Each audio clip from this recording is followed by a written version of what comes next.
निर्णय लेना है, या अडानी की सरकार बनानी है, मोदी की सरकार बनानी है, मोदी और अडानी जी की, या फिर किसानों की बनानी है, गरीबों की बनानी है। हिंदुस्तान का धन लेकर इन्होंने 22 लोगों के जेब में डाला, अडानी अंबानी इन लोगों के जेब में।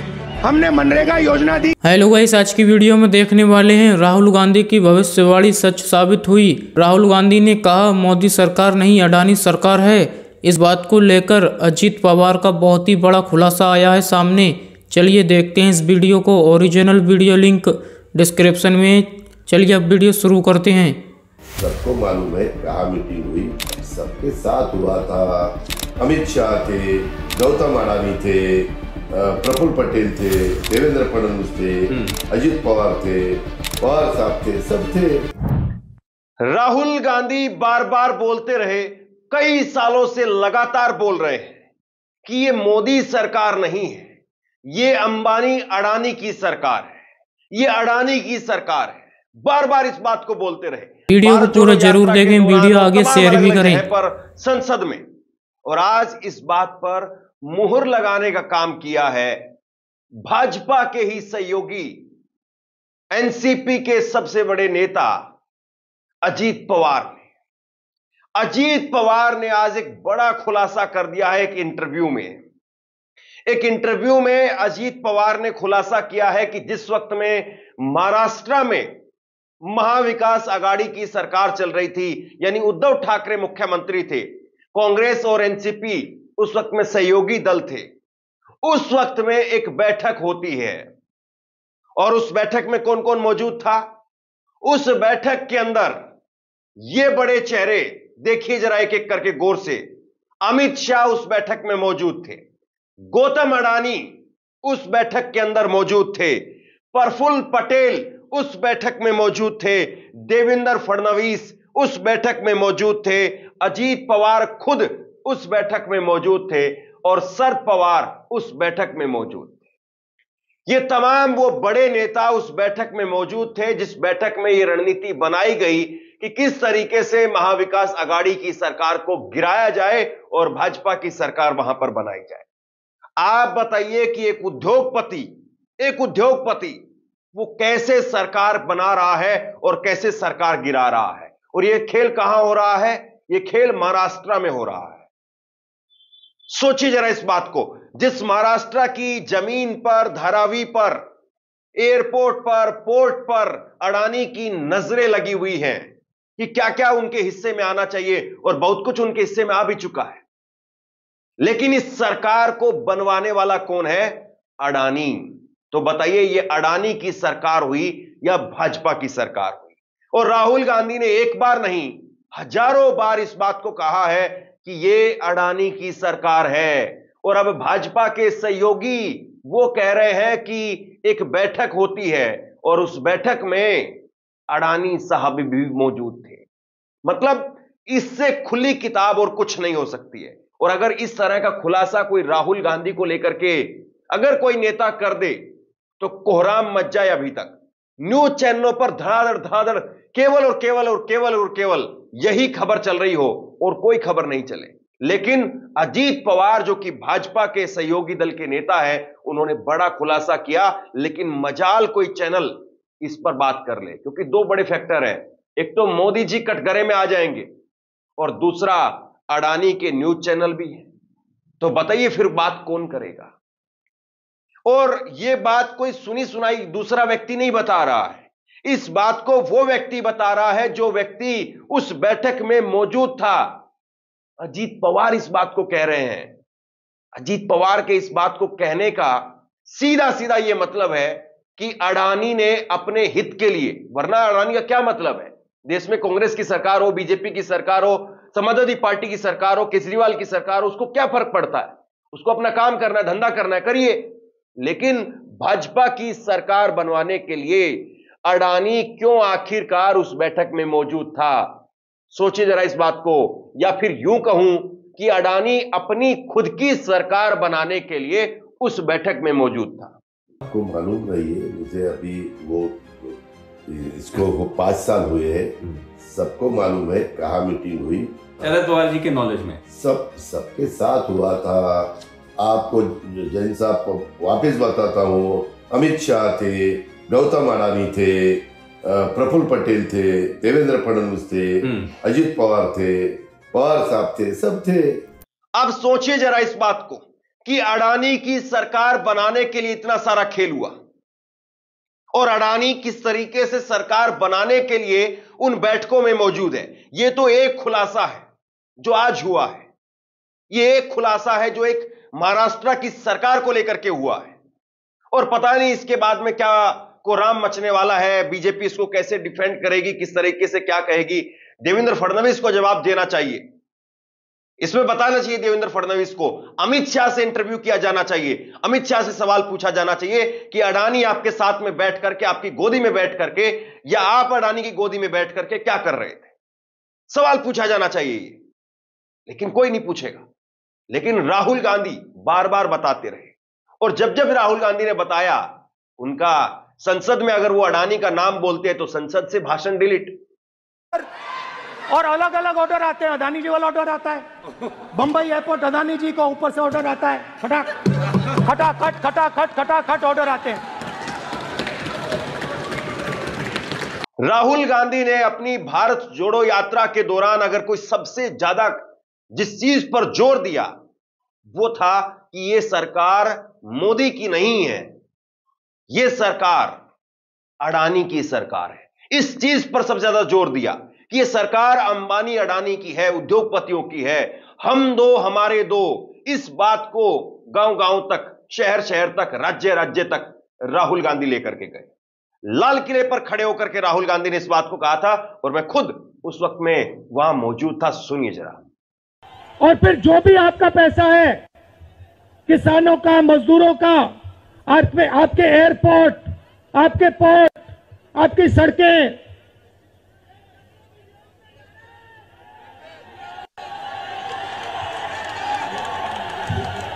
सीधा किसके जेब में? इनके मालिक के जेब में। इनको कौन चलाते हैं? नाम बताओ। देखो, सब जानते हैं, पूरा हिंदुस्तान जानता है। भाइयों और बहनों, ये नरेंद्र मोदी जी की सरकार नहीं है, ये अंबानी अडानी की सरकार है। मतलब राहुल गांधी इस बात को दोहराते रहे, बीजेपी को लगा कि नहीं चलिए राहुल गांधी बोल रहे हैं, क्या फर्क पड़ता है। लेकिन देखिए साहब, बात राहुल गांधी की आखिरकार सच हो रही है। राहुल गांधी ने जो कहा और बिल्कुल क्रिस्टल क्लियर करके कहा, ऐसा नहीं कि ठीक है कुछ कहा तो फिर तुक्का लग गया। सरकार नरेंद्र मोदी की नहीं है, गलतफहमी में मत रहिए। नरेंद्र मोदी जी की सरकार नहीं है, अडानी और अंबानी की सरकार है।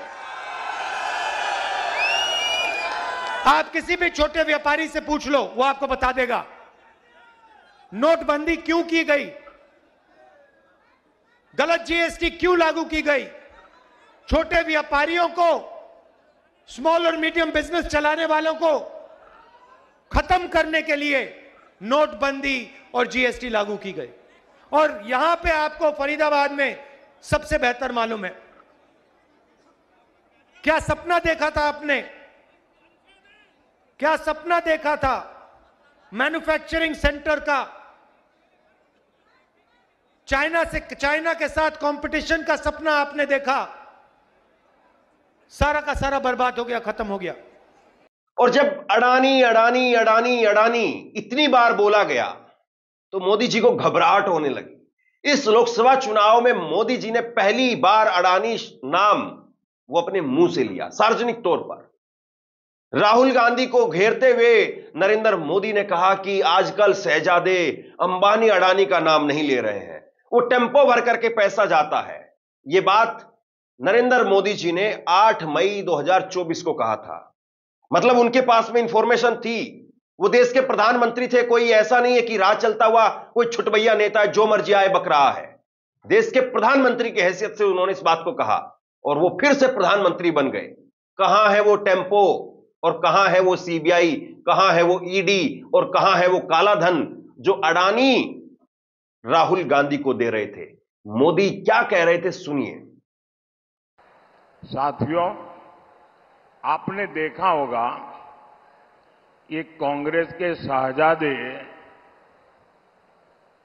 पिछले 5 साल से सुबह उठते ही माला जपना शुरू करते थे।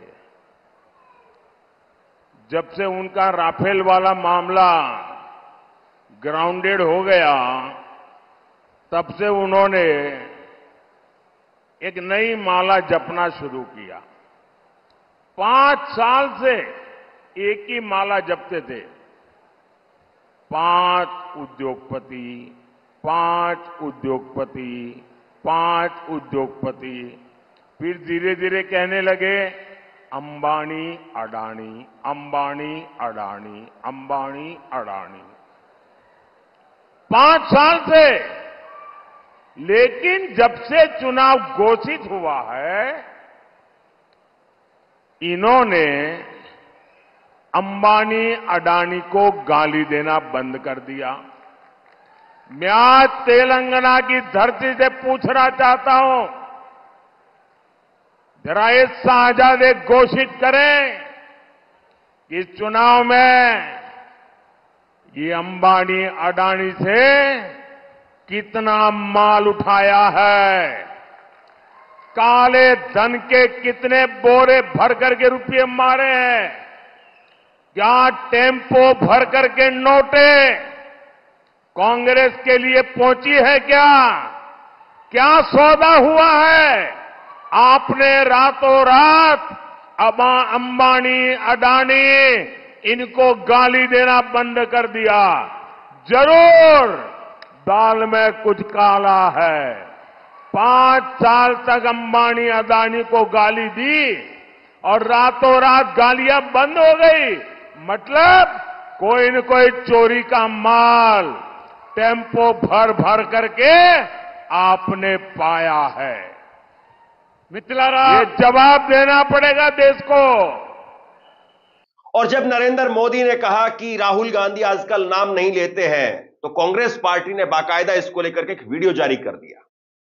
एक वीडियो जारी कर दिया कि लोकसभा चुनाव के अंदर ही कितनी बार अलग अलग जगह पर अलग अलग राज्यों में राहुल गांधी ने बार बार अडानी अंबानी, अडानी अंबानी, अडानी अंबानी ये नाम दोहराया। आपको निर्णय लेना है, या अडानी की सरकार बनानी है, मोदी की सरकार बनानी है, मोदी और अडानी जी की, या फिर किसानों की बनानी है, गरीबों की बनानी है। हिंदुस्तान का धन लेकर इन्होंने 22 लोगों के जेब में डाला।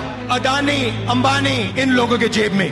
हमने मनरेगा योजना दी, कहते हैं गरीबों को आलसी बना रहे हैं। किसान का कर्जा माफ होता है, कहते हैं देखो बिगाड़ दिया किसानों को। अडानी को लाखों करोड़ रुपए दिया जाता है, वो नहीं बिगड़ता।